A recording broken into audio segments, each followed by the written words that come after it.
Hello, welcome to another episode of Be Safe. I'm your host, Sheriff Wayne Ivey of the Brevard County Sheriff's Office. Today we're going to talk about a program that a lot of law enforcement agencies in Brevard County participate in and work in. It's our Game Over Task Force. We'll not only talk about the task force, but we'll talk about some of the other components of our violent crime unit and how it impacts our community. So, got a great panel today. I want to start and introduce, no stranger to our show, is Major James Woolsey, who's actually been a subject matter expert on a couple different episodes. We have Chief John Lau of the Titusville Police Department, and Chief, welcome to the show. Thank you. And then we have Lieutenant Dan Singleton of the Brevard County Sheriff's Office, who actually is the lead supervisor for a couple of our different programs, a couple of different units. So, gentlemen, welcome to the show. And, thank you. Let's jump in. JJ, I'll start with you. Game Over Task Force came up about, I guess, three and a half years ago, and it was really kind of a concept to get different agencies working on some different programs. But kind of tell us a little bit about what it is and how it operates. Yeah, when the idea came about at the time, we would noticed a very noticeable spike in violent crime, and we sat down collectively to try to find a way that we could combat that. And along with the sheriff and the participating agencies, which I believe now we have like 5 participating agencies of local law enforcement, along with state level, we created a task force, a multi-agency task force, and the mission of that task force is to combat the violent criminals operating in Brevard County. And it has been very successful. I was fortunate to be part of the first unit, the first wave of the task force, and it's still alive and well. They have created a very positive reputation for themselves as it relates to fighting violent crime in Brevard. Chief, I know your agency participates in the task force, has since the very beginning of it. A lot of times in law enforcement, we become a little bit territorial.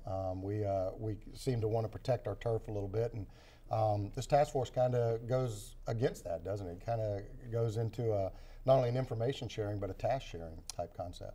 It does, especially with Brevard County being very narrow, but many miles long.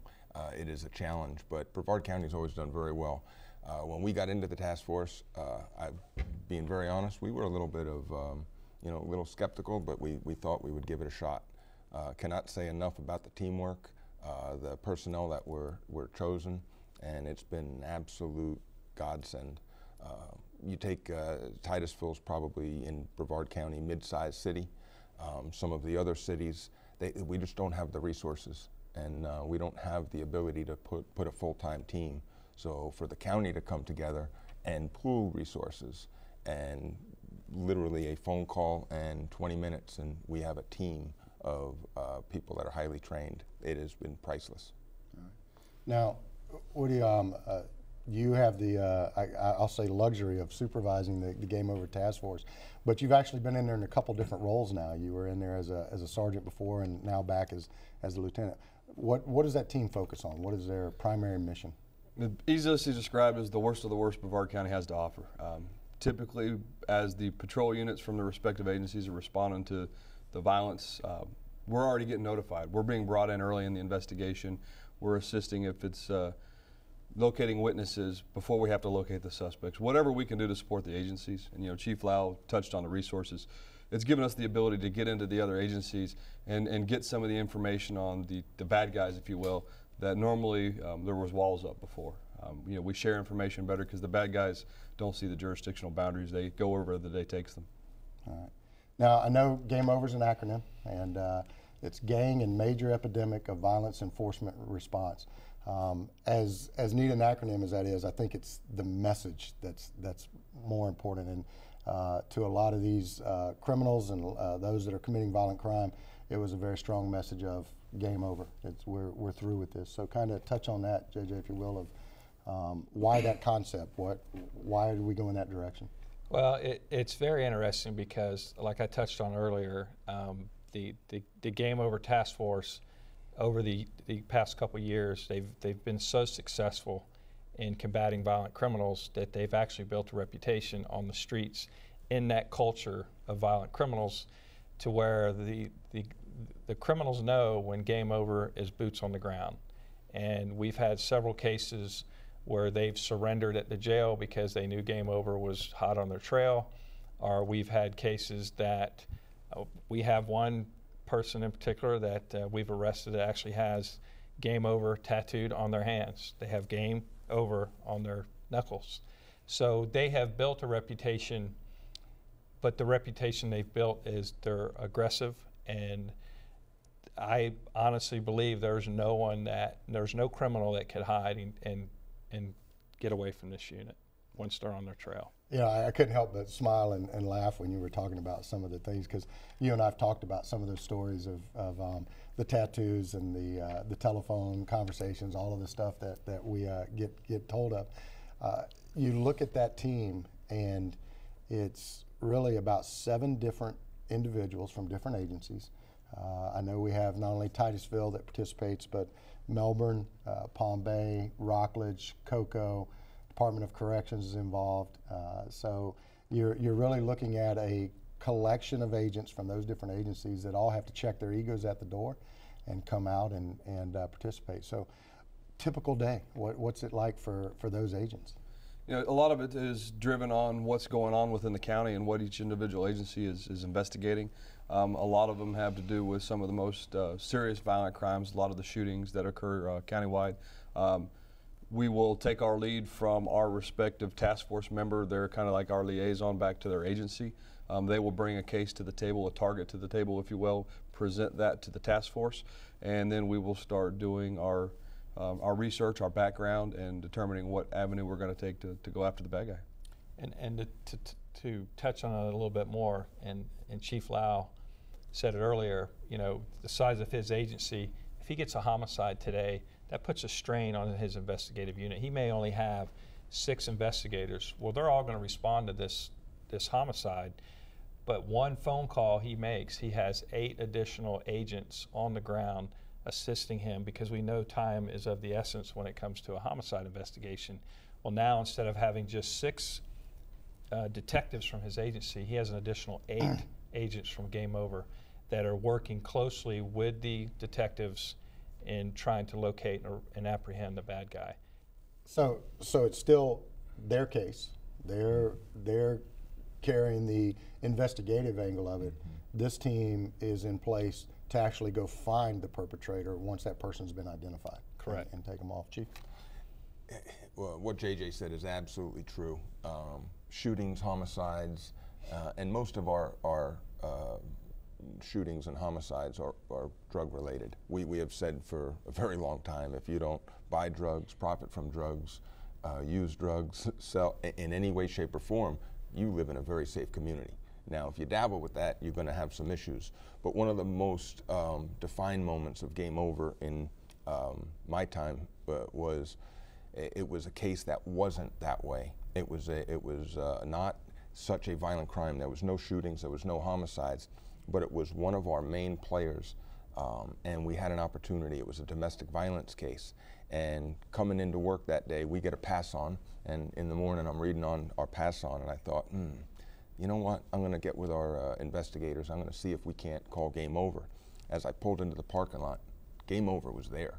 The calls had already been made, and it's because we have a top 10 list, and every agency has their top 10 list. This was one of our top 10. It didn't matter that what this person was accused of doing that night wasn't that violent of a crime. It was an opportunity to take one of our top 10, and he ultimately was put away. So that's the purpose of this. It isn't just targeting the shootings, homicides, stabbings. It's targeting people that we are constantly dealing with, and it's just been priceless. When Game Over first started, you were the sergeant, if I remember right. That's correct, and, yes. Obviously done very well since then, advancing in your career to lieutenant and then major. But what was it like starting that team? What were the initial hurdles? And I know, speaking from having been around when that team was designed, also to just years in law enforcement, knowing that there's always some hurdles you have to overcome, and some of those are not only information sharing, but the hurdle of, are we really getting everything we're putting in? We're giving you a full-time member. Are we getting everything out of that as for our participation? So some hurdles to overcome when it first started. Yeah, it was probably the most enjoyable assignment that I've had as a supervisor. Do you want to go back? Yes, I would go back tomorrow.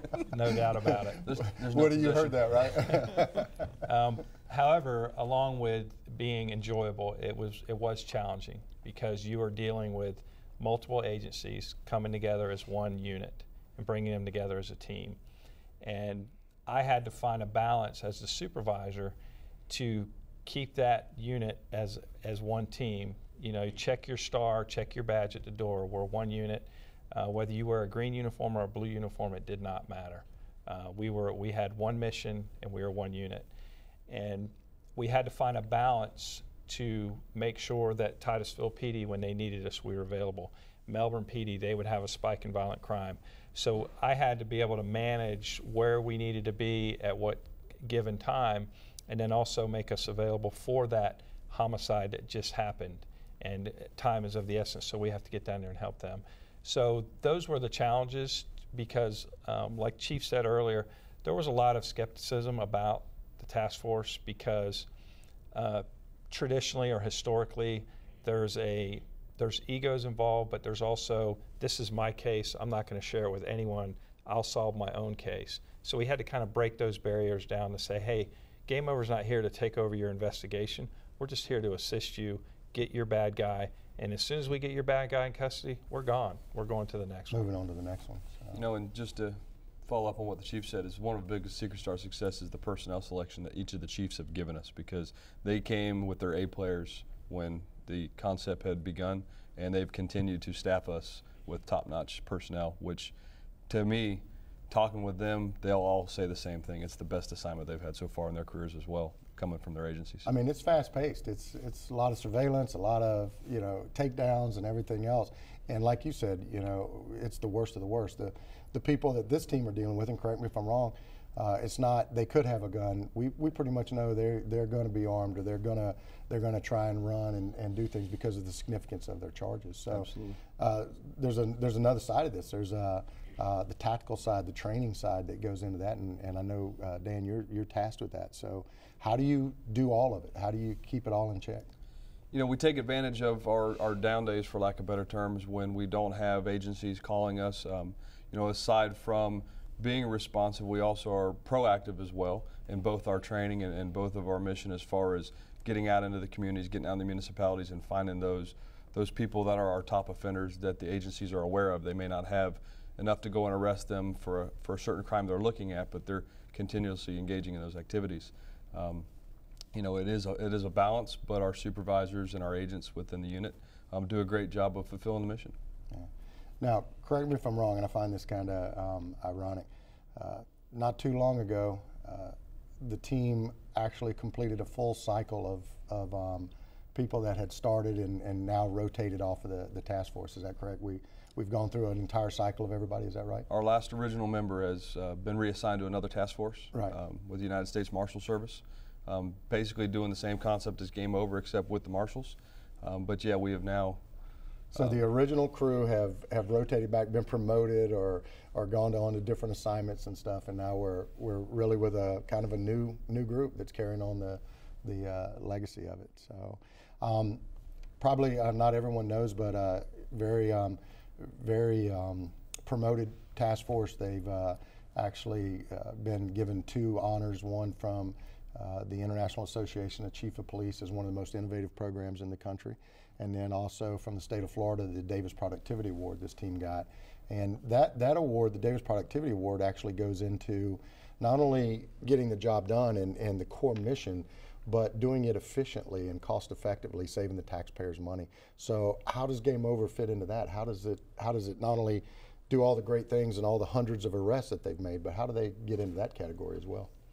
Well, you know, it is a very efficient unit in the sense that if you go back traditionally, your task force, the members generate a lot of overtime. And with this task force, and I'll use Chief Lau for example, he puts in 1 agent, 1 detective into this task force, he gets 8. So instead of straining his entire detective unit on 1 case, he can maybe just assign 2 along with Game Over, and then the other ones can, because cases keep coming in. their caseload doesn't stop because of this one high-profile case. So that's where it becomes efficient, to where he can manage, okay, I have Game Over on board, I got two detectives assigned to this violent crime, I'm still able to manage the other crimes that are coming in that need to be investigated. So, and we've been able to balance the hours to where these guys are like firemen. And they know it. They're on call. If something violent happens on a Sunday afternoon, they're activated, and they get in their cars and they respond, and they love it. They love it. You know, you mentioned that we've rotated full cycle out of there, but I guarantee you, if you went back, you could pull that original unit right back in, and they would do it with a smile on their face. Oh, I remember some of them. I thought we were going to have to serve an eviction notice on them to get them out of the unit, because it is a very, having had the chance to go out a couple times with them, it's a very fun and active unit, and I certainly know you're taking some of the worst elements off the street. You and I had a chance at the Publix, not too far from the studio here, where we were going in and arresting a subject in a homicide. Actually, it was a Titusville homicide, as I remember now. And that was a great night, getting to watch the team operate and do everything else. So, Chief, I know Game Over was involved in a pretty large operation that Titusville had. How valuable is that? And kind of that operation, what did it do for the city? Over the past year, our city has experienced a lot of budget issues, okay, and it caused some shortages in what we do. And as you know, we teamed up with the Sheriff's Department, and it was Operation Clean Sweep. It was an operation for all of North Brevard. Game Over was entwined in that, but it was really the Game Over concept coming out into our uniform and our detectives. That was the success. And I believe it was JJ who said it earlier, it's check your egos at the door. It was one of the, I'm going to just say, the most successful operation I have seen in my 21 years. And it was a 60-day operation where we had 250 people going to jail. And we're talking about the people that are coming up to cars, asking to buy drugs. You get someone who passes through a corridor in our city. We don't want them accosted by street-level drug deals. So it's been absolutely priceless. Mm-hmm. You managed that? I did. I was one of the supervisors involved in it. We had a lot of the supervisors that were involved on a daily basis, but like Chief says, you know, he opened up his entire agency and his entire department to us. We had free access of his facilities, his resources, and again, it wasn't just the city of Titusville. It was all of North Brevard, from Port St. John to the northern county line. There was a lot of emphasis in the city of Titusville, but it didn't matter who made the arrest, who put the handcuffs off. It was a green and white car or a blue and white car that took the bad person to jail. It was just the fact that they went to jail. Mm-hmm. And to expound on that a little bit, when we sat down to figure out our strategy on Clean Sweep, we looked at it from a multi-prong approach, and we kind of phased in those prongs, if you will, during that 60-day period. And Game Over was a very integral part in that. They had a role, but also probation and parole had a role in that, and uniform patrol had a role in that. Our tactical units had a role in that. So when we rolled out those different phases in this strategy, I believe that's why it was very successful. And it would have never happened if the egos were not checked at the door. And we said, you know what, this is not a Titusville problem. This is not a sheriff's. This is a community problem, and we're going to address it as a team. And I think that's why it. Historically, you take a problem and you put a team of people on it, and then they go home. But what it was the team of people on it, and then when they went home, we have uniform patrol keeping up the pressure, and then the next day probation and parole and the state attorney's office and all of these entities coming together. It was 60 days of pressure, and when the one crew was off duty and going home, we had a whole nother crew coming in. So it was just sustained and pressure, and we literally were getting phone calls. What are you guys doing? You know, what's going on? We confuse the bad guys. Mm-hmm. Now, Game Over is just one component.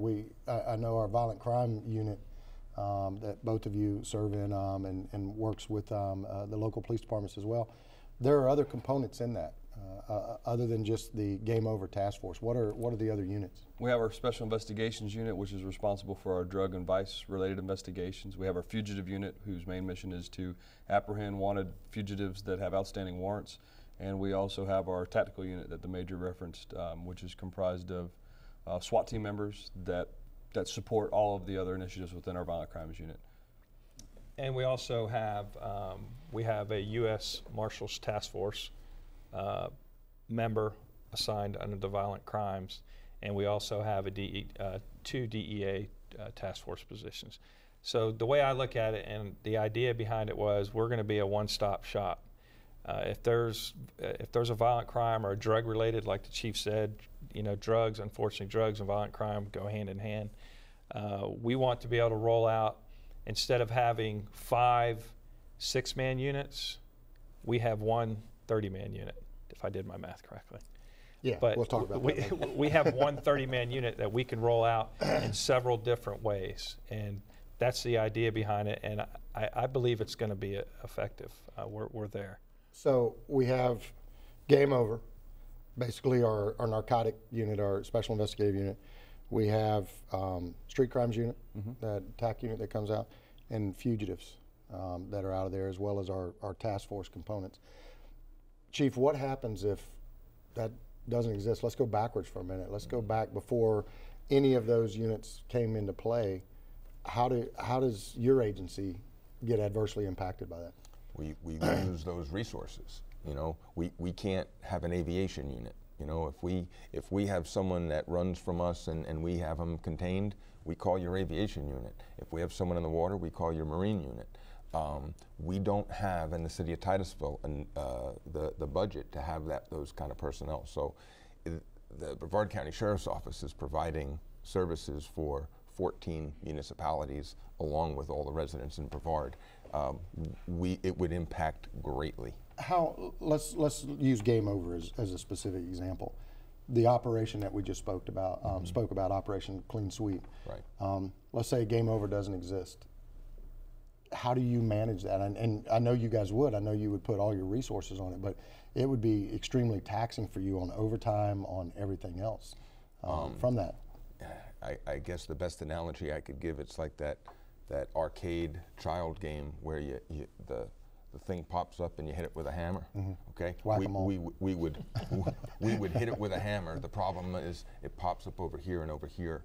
Game Over concept is a way to suppress everything equally, okay, and it avoids those other issues. And there's another thing that we haven't really spoken about, and it's the communication.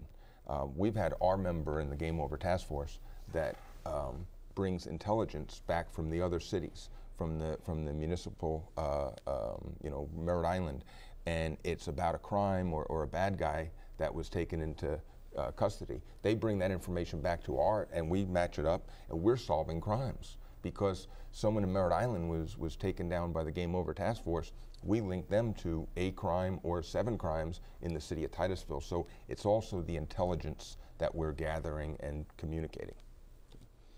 I can just, off the top of my head, think of a number of cases that Game Over's been involved in. One stands out. You mentioned Merritt Island, a home invasion that Game Over was involved in. That was actually a lot of undercover work and working with things. So essentially, crime hadn't occurred yet, but Game Over was able to get involved using intel, as you spoke of, and kind of intercept that and keep someone from becoming a victim of a home invasion.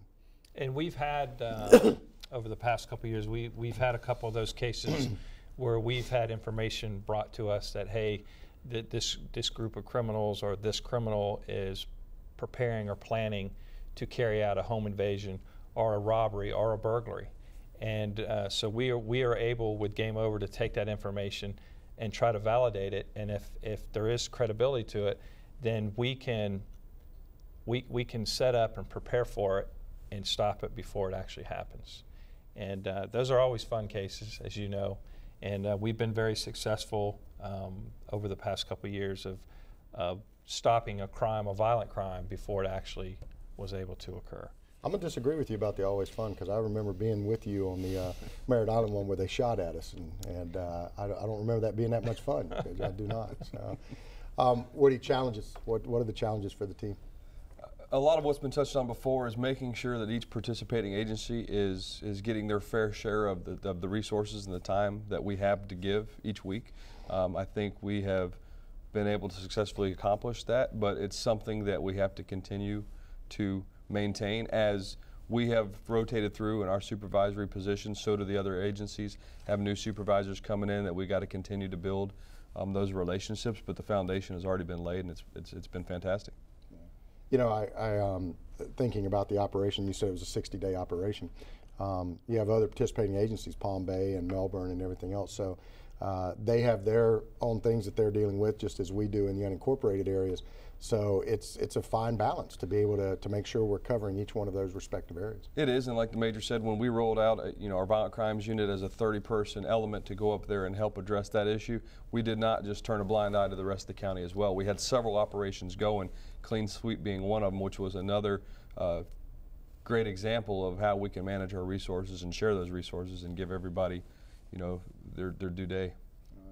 Chief, you have to pick somebody to rotate into that unit occasionally. How do you make that selection? We don't have to choose.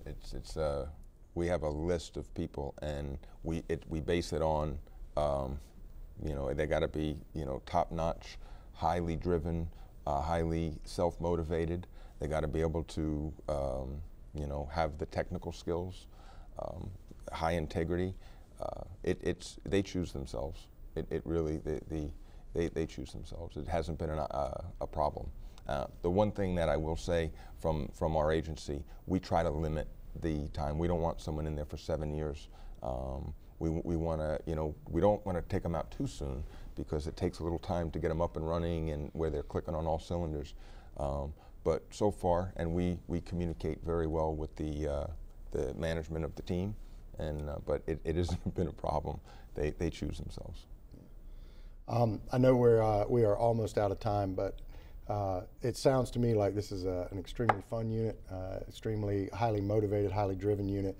And one of you said at the very beginning, I think that is a direct testament to the men and women that serve in that unit, because no matter how many fun resources you have or good resources you have, you talked about helicopters and boats and everything else, it's always the people that are your greatest asset, your greatest resource in there. So I know you guys not only enjoy your jobs, but do a great job at it. And on behalf of the community, I want to personally thank each of you for everything you do, and just keep it up. Keep taking the bad guys off the street and keeping our community safe. So thank you for being on the show. And as always, I want to thank our production team for being here with us today and doing such a great job for us. And I want to thank you for watching Be Safe. Join us next time.